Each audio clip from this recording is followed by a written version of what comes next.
Hey guys, please excuse the mess in the background. I sort of sporadically decided to film this video, but I am in my kitchen prepping my dinner for tomorrow night.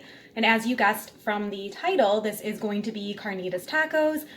This is completely my own homemade recipe.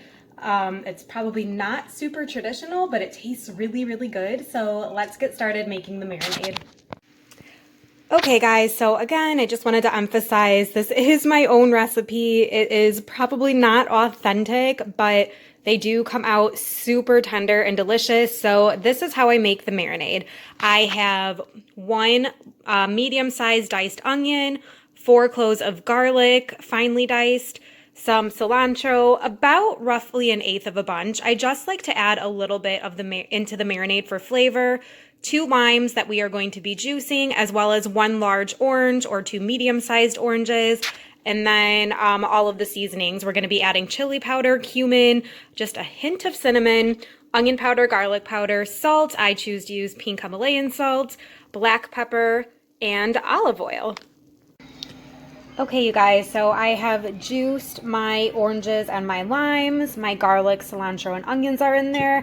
Now I'm going to add a couple of tablespoons of olive oil. I don't really measure, but we just want a nice, healthy amount in there to help make it a marinade. Now we're going to go ahead and add all of our seasonings. Again, I don't measure anything when I cook, and with seasoning, really you want to go to taste. Everybody has a different palate, so you know what you like or not. I also want to add, if you do not like cilantro, you can leave that out. I don't always put it in the marinade, and the pork still comes out just as delicious. So I'm going to go in with some black pepper and just do a good amount in there. Like so. That's probably around 1/8 to 1/4 of a teaspoon that I use. Next, I'm going to go in with a nice rounded 1/4 teaspoon of my salt, and I might add a little bit more. All right, we're going to do 2 of those, so about 1/2 teaspoon of salt. We're going to do some garlic powder, probably around 1/2 teaspoon of that as well. Onion powder, about a 1/4 teaspoon, because we do have fresh onion in there. And I have some cumin. Now, cumin is another one of those spices where it is going to be to your taste. Excuse me. I'm not a huge fan of cumin. I do like the depth of flavor that it adds to this marinade. So for me, I'm only going to go in with about a 1/4 teaspoon of cumin. Maybe just a few dashes more, because again, I'm not a huge fan of the flavor. Okay, next we're gonna go in with some chili powder, about 1/2 teaspoon of that. Looks good.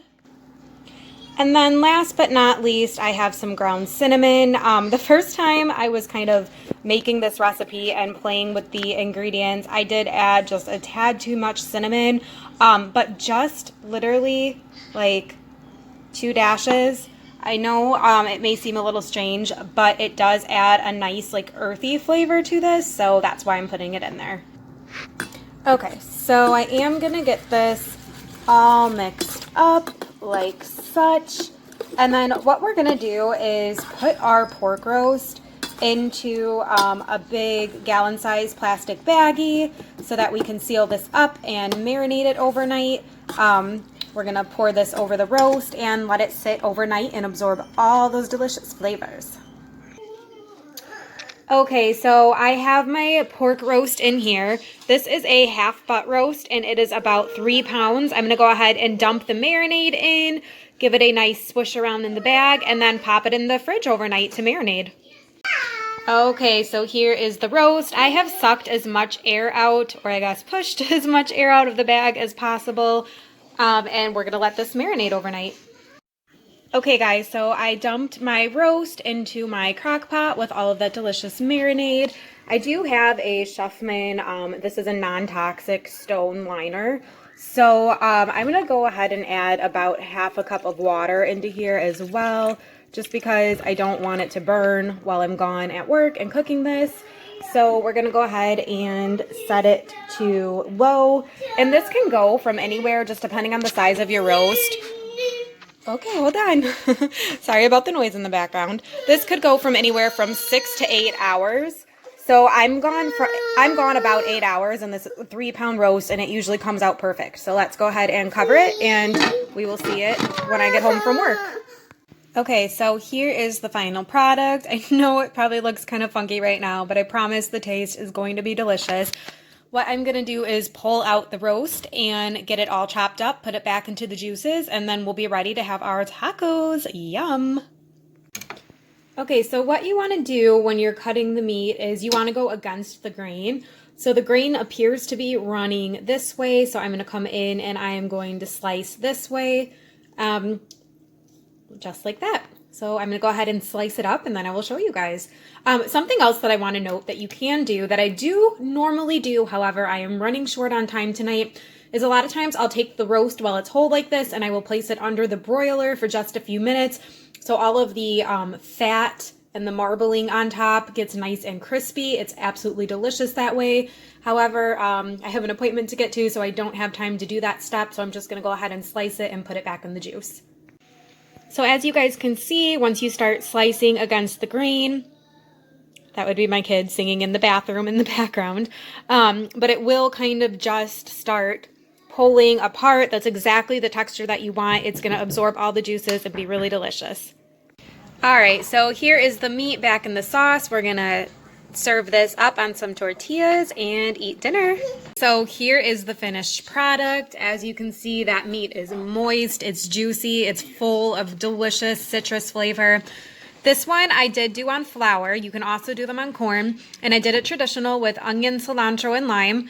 And it is going to be absolutely delicious. So bon appetit.